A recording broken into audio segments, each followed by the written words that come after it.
He woke up that Tuesday morning worth over $1 billion. By the time the sun went down that same evening, he had nothing. Not a penny. Not a partner. Not even a phone call from the people he had once called family. The penthouse was empty. The boardroom was locked. And the man who had once graced the cover of every major business magazine in America sat alone on the floor of a parking garage, jacket wrinkled, tie loosened, staring at a cracked phone screen that wouldn't stop showing him numbers he no longer recognized as his own. His name was Raymond Cole. And what happened to him that day, that one single day in the spring of 2001, would become one of the most talked about financial collapses in American business history. But here's the thing that nobody ever told you. The money was never the real story. The real story is what Raymond found 20 years later, sitting in a small house in rural Ohio, with a cup of coffee, a worn-out Bible, and a truth so heavy it almost broke him all over again. Before we dive deeper, let us know in the comments where you're watching from. We'd love to hear from you. And if you're new here, click on the subscribe button so you never miss any of our upcoming videos. How does a man go from $1 billion to zero in a single day? How do the people closest to you, the ones you fed, housed, and made wealthy, walk out the door the moment the lights go off? And 20 years after losing it all, what truth could possibly be more painful, more shocking, and ultimately more freeing than the collapse itself? Those are the questions Raymond Cole spent 2 decades trying to answer. And when he finally found the truth, he said something that stopped everyone around him cold. He said, "Losing the billion was the best thing that ever happened to me, but not for the reason you think." What does a man mean when he says that? What did he discover in those 20 years of silence, rebuilding, and reflection that finally set him free? Stay with us, because this story is not just about money. It is about who you really are when everything that once defined you is gone. To understand what Raymond lost, you first have to understand what he built, and more importantly, who he was before the empire swallowed him whole. Raymond Cole was born in 1958 in a small, working-class neighborhood in Cleveland, Ohio. His father, Gerald Cole, worked double shifts at a steel processing plant for 32 years. His mother, Dorothy, cleaned the homes of wealthier families on the east side of the city every Saturday and Sunday without complaint. Raymond grew up watching both of them. Tired, quiet, dignified. He would say years later that his parents never once talked about money, but they lived inside its absence every single day. The house smelled like burnt coffee in the morning and aching silence at night. Raymond shared a bedroom with his younger brother, Marcus, and from the time he was 12 years old, one thought consumed him. He was going to change this. He didn't know how, but he was going to change it. By the time Raymond was in his mid-20s, he had already worked 5 jobs: a delivery driver, a retail clerk, a night shift warehouse handler, a door-to-door insurance salesman, and a part-time bookkeeper for a local hardware store. It was the bookkeeping that changed everything. He had a natural gift with numbers, not just for crunching them, but for seeing stories inside them. He could look at a financial ledger and immediately sense where the flow was wrong, where the opportunity was hiding, where the momentum could be shifted. His boss at the hardware store noticed it first. "Son," the old man told him one afternoon, wiping grease from his hands, "you don't belong back here. You belong up there." He pointed toward the skyline. Raymond looked at those buildings for a long time. Then he enrolled in night school. By the time he was 30, Raymond had a business degree, a small loan from a local credit union, and an idea that felt radical for 1988. A technology-assisted debt collection company that used early computer software to track and recover commercial debts faster than any human team could. He launched the company out of a one-room office in downtown Cleveland with 1 desk, 1 filing cabinet, and 1 employee, himself. He named it ClearPath Financial. Think about that name for a moment. ClearPath, because Raymond Cole believed, with everything in him, that every person and every business deserved a clear path through the chaos of financial failure. He wasn't wrong about the idea. What he didn't see coming was how the idea would consume him. Within 5 years, ClearPath Financial had grown into a company with over 300 employees and offices in 6 states. By the mid-1990s, it was being called one of the most innovative financial service firms in the Midwest. Business journals ran features on Raymond. Television cameras followed him. He bought a penthouse apartment in Chicago. He gave generously to local schools, to food banks, to his parents, who he moved into a beautiful home in a quiet suburb of Cleveland. His father, Gerald, cried the day they walked through the front door. Raymond still carried that memory years later like a photograph he never put down. He had done it. He had changed the story, or so he believed. What Raymond did not see, what none of us see when we're standing at the very top, is that success, at a certain altitude, becomes its own kind of blindness. He stopped asking questions. He started surrounding himself with people who only gave him answers he wanted to hear. The board of ClearPath grew. Investors poured in. The late 1990s dot-com explosion transformed the financial world, and Raymond rode that wave with extraordinary confidence. By the year 2000, ClearPath Financial had gone public. Raymond Cole's personal net worth crossed the $1 billion threshold. He was featured on a national magazine cover that year under a headline that read, "The Man Who Found a Clear Path." He framed it and hung it in his office. It was still hanging there the morning everything fell apart. Tuesday, April 3rd, 2001. Raymond arrived at ClearPath's headquarters at 6:47 in the morning. He remembered the time because he always got in before everyone else. It was a habit that had never left him from his Cleveland warehouse days. The office was quiet. The city outside was just waking up. He poured his coffee, black, no sugar, and sat down at his desk. Normal morning, except his phone was already ringing. The first call was from his chief financial officer, a man named Douglas. His voice was strange. Controlled, but strange. "Raymond," Douglas said, "I need you to come to the conference room right now. All of the senior team is already here." Raymond set down his coffee. In 20 years of business, Douglas had never called him before 8 a.m. Something cold moved through him. "What's going on?" Raymond asked. Douglas paused just a fraction of a second too long. "Just come to the room." What he walked into that conference room to hear would take his breath away. Over the previous 18 months, without Raymond's knowledge, several of ClearPath's senior executives, including Douglas, had been inflating the company's reported revenue figures to attract continued investor funding. The practice had started small. A rounding here, a generous projection there. But it had metastasized. By early 2001, as the dot-com bubble violently burst and investors began demanding audits, the inflated numbers could no longer be hidden. Federal investigators had been quietly building a case for weeks. And that morning, as Raymond sat in that conference room listening to Douglas speak in a flat, rehearsed voice, federal agents were simultaneously filing charges and freezing ClearPath's accounts. Raymond had not known. He had not signed off on any of it. But his name was on every document. His face was on every magazine.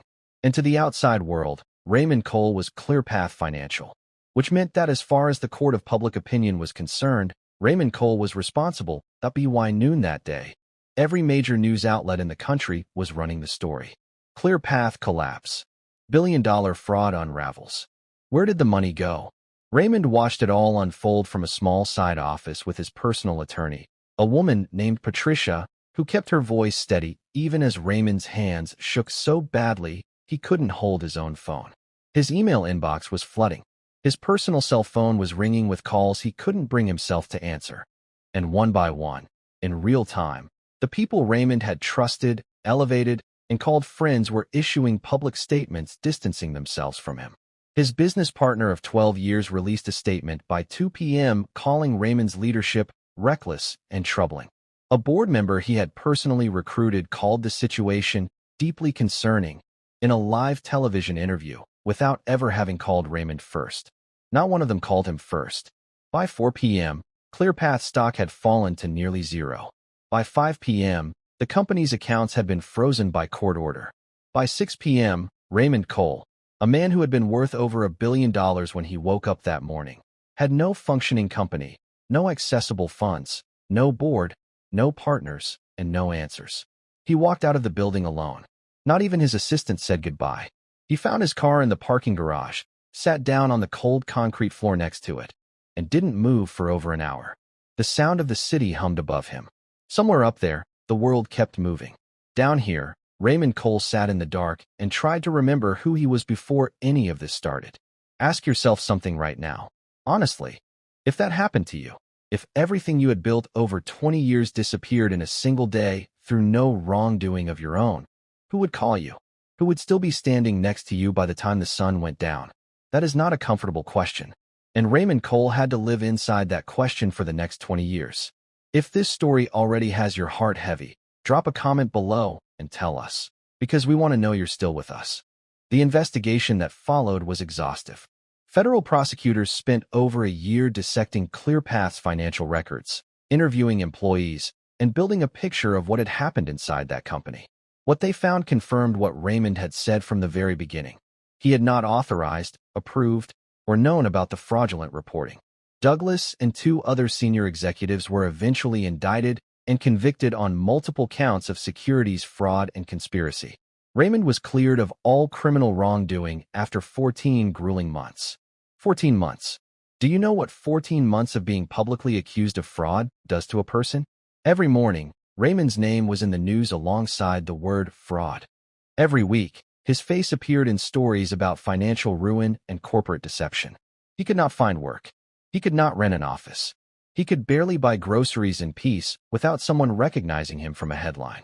His personal finances had been locked up so completely during the federal investigation that he had to borrow money from his brother Marcus just to keep his apartment.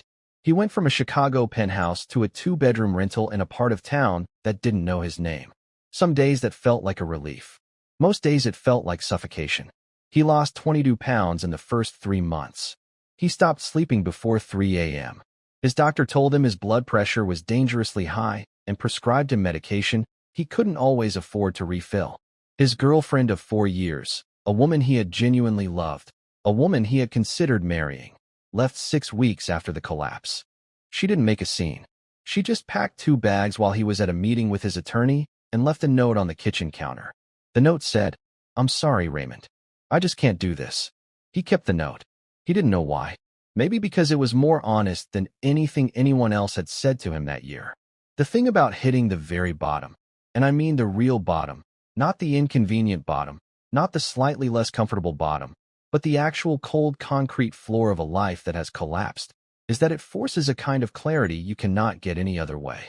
When everything is stripped away, when the title is gone and the money is gone and the applause has stopped, you are left with only the truest and smallest version of yourself.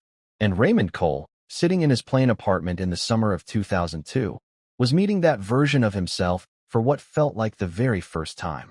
He was 43 years old, and he didn't know himself at all. He started writing. Not a business plan, not a legal brief, just writing, long, handwritten pages every night in a yellow legal pad he bought at a dollar store. He wrote about his father coming home from the plant with dust on his hands and dignity in his eyes. He wrote about his mother, who had cleaned other people's houses without once making those people feel like she resented them for it. He wrote about the boy in the small Cleveland bedroom who wanted to change the story, and he asked himself in those pages, brutally, honestly, whether he had actually changed it or whether he had simply traded one kind of poverty for another. Because the truth was beginning to form in him slowly, like a scar. A man whose entire identity had been built on his net worth was not a wealthy man. He was a hostage. Raymond began attending a small church near his apartment. Not because he had suddenly found religion, but because it was quiet, it was free, and nobody there knew who he was. Or if they did, they didn't say so. An older man in the congregation, a retired schoolteacher named Walter, noticed Raymond sitting in the back pew one Sunday morning looking like a man trying very hard not to fall apart. Walter didn't say anything profound. He just sat down next to him and offered him a piece of peppermint candy from his coat pocket. Raymond laughed for the first time in months. They became friends. Walter had no idea Raymond had ever been a billionaire. Raymond never told him. And in that friendship, built on absolutely nothing financial, nothing impressive, nothing strategic, Raymond began to understand something he hadn't been able to name yet. It was 2003. Raymond had been cleared by the federal investigators. His name had quietly moved off the front pages, and he had found a modest job as a financial consultant for a small nonprofit organization that helped low-income families manage debt. The pay was barely enough to cover rent. But every single day, Raymond sat across a desk from real people. A single mother trying not to lose her apartment, a young veteran drowning in medical bills, a retired couple who had lost their savings. And he helped them find a clear path through. He was doing for them exactly what he had named his company after 20 years earlier. And it meant something now in a way it never had before. Not because the stakes were lower, but because Raymond was finally present. He was no longer performing success. He was living purpose. And the difference between those two things, he would say later, is everything. 5 years passed. Then 10. Raymond slowly rebuilt a modest practice, this time as a certified financial counselor working with nonprofit credit agencies. He never chased the billion again. Not because he couldn't. People who understood his actual story, not the headline version, recognized his genuine talent and offered him opportunities more than once. He declined them, not out of fear, out of something he struggled to articulate for a long time. Something had changed in him at a cellular level. He no longer wanted to be defined by a number. He wanted to be defined by something that couldn't be frozen by a court order or erased by a stock market collapse. In 2015, something happened that Raymond had not expected.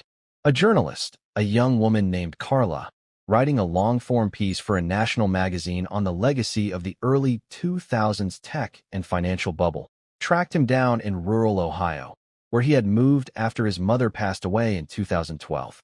Raymond had moved there to be closer to her grave, and then found he couldn't bring himself to leave. The town was small and slow and absolutely indifferent to who he used to be. Carla wanted to write about the ClearPath collapse from Raymond's perspective.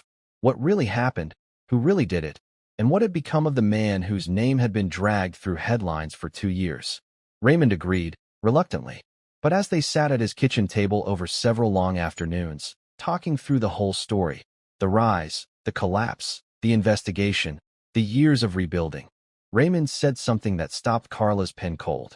He said, "The men who stole from that company destroyed something I built with my hands. But they also saved my life. And I spent a long time being angry about that before I could be grateful for it." Carla stared at him. "Saved your life?" she repeated. Raymond nodded slowly. He pointed to a framed photograph on his wall, not a magazine cover, not a business award. A photograph of him and Walter, the retired schoolteacher from the church, taken at a small fishing lake the previous summer. Both of them grinning like men with absolutely nothing to prove. "Before 2001, Raymond said quietly, I had never once in my adult life sat still long enough to know what I actually wanted. I confused what I had built with who I was. And when it was gone, when I literally had nothing, I discovered that I still existed. That was the most shocking moment of my life. Not losing the billion, surviving the loss and finding out that I was still here, that there was something in me that wasn't the money." He paused. He looked out the window at the flat Ohio fields. "I spent the first half of my life building a life that looked right from the outside. I spent the second half building one that felt right from the inside.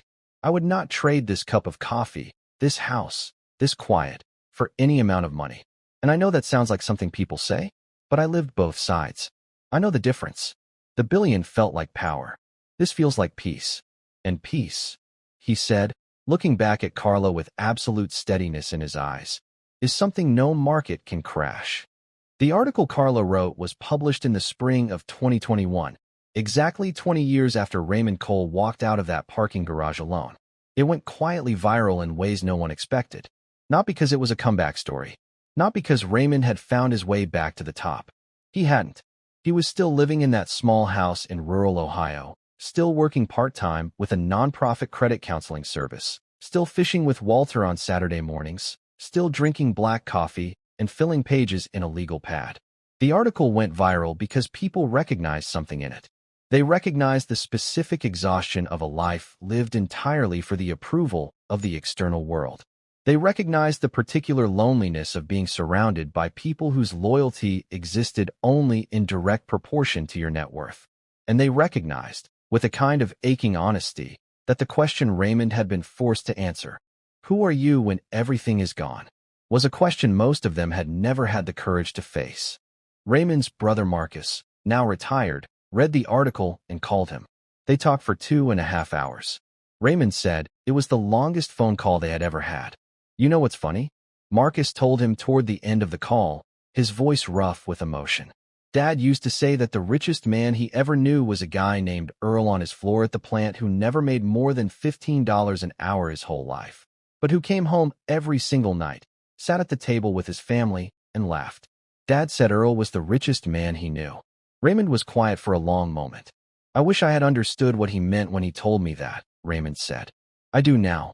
Marcus let out a long, slow breath. "You know what, Ray? I think that's exactly what you were supposed to learn. In the years following the article, Raymond began speaking quietly, without fanfare, at community centers, churches, and small business groups about what he called the poverty of performance. The idea that many of us spend our entire lives performing a version of success for an audience that, when the curtain drops, simply moves on to the next show. He talked about how the most dangerous thing that ever happened to him was not the collapse. It was the decade before the collapse, when he was so consumed by building the appearance of success that he had entirely lost sight of what he actually wanted his life to feel like. He talked about his mother, Dorothy, who had cleaned other people's homes without bitterness and who died having never been featured in a single magazine, but who was, by every measure that ultimately mattered, one of the richest people Raymond had ever known. He talked about Walter, who had offered a stranger a piece of peppermint candy and unknowingly begun the process of putting that stranger back together. Raymond Cole lost over $1 billion in a single day in the spring of 2001. He was cleared of wrongdoing. He never rebuilt his empire. He never appeared on another magazine cover. And 20 years later, sitting at a kitchen table in rural Ohio with a cup of black coffee and the quiet fields stretching out beyond his window, he said something worth carrying with you long after this video ends. He said, "The day I lost everything, I thought my life was over. But what was actually over, finally, mercifully over, was the performance.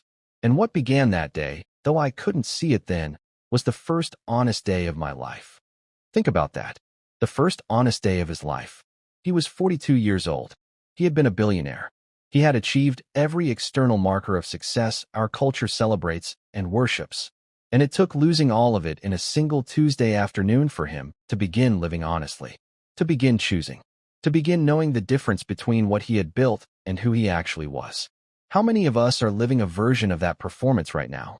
Not necessarily at that scale, but in smaller, quieter ways. The job we stayed in because it looked right. The relationship we maintained because it was easier than the truth. The image we project on the outside that doesn't match the life we feel on the inside. Raymond Cole didn't need $1 billion to teach us this lesson. He needed to lose one. And perhaps, that is the most valuable thing any billionaire has ever left behind. Before this video ends, we want to ask you something. And we want you to really sit with it, not just scroll past it. If everything you owned, your title, your savings, your status, your reputation, disappeared overnight through no fault of your own, who would still be standing next to you by the time the sun went down? And more importantly, who would you be? Not what you would do. Who would you be? That is the question Raymond Cole lived inside for 20 years. And the answer he found changed everything. Not his bank account, but his life. We'd love to hear your thoughts in the comments. Would you have the strength to start over the way Raymond did? Would you be able to walk away from the performance and choose peace? Or do you think the money and the status are so deeply woven into who you are that losing them would simply be losing yourself? There is no wrong answer here, but there is an honest one. And maybe that's where it starts. If this story moved you in any way, if it made you think or feel or question something about your own life, please share it with someone who needs to hear it today. You never know who around you is sitting in their own parking garage right now, in the dark, trying to remember who they are. This story might be exactly what they need. And if you're still here, if you watch this all the way to the end, we want you to know that we see you. That kind of attention, that kind of patience for a real story told slowly and honestly, is rarer than any fortune. Subscribe if you haven't already, because next time, we're going to tell you the story of a woman who gave away her last $50 and what happened 20 years later that nobody saw coming. That one will stay with you. We promise. Raymond Cole is still in that small house in Ohio, still fishing on Saturdays, still filling legal pads, still drinking his coffee black. And every single morning, he says he wakes up and thinks one simple thought before he gets out of bed: I'm still here. For a man who lost $1 billion in a day, that turns out to be more than enough.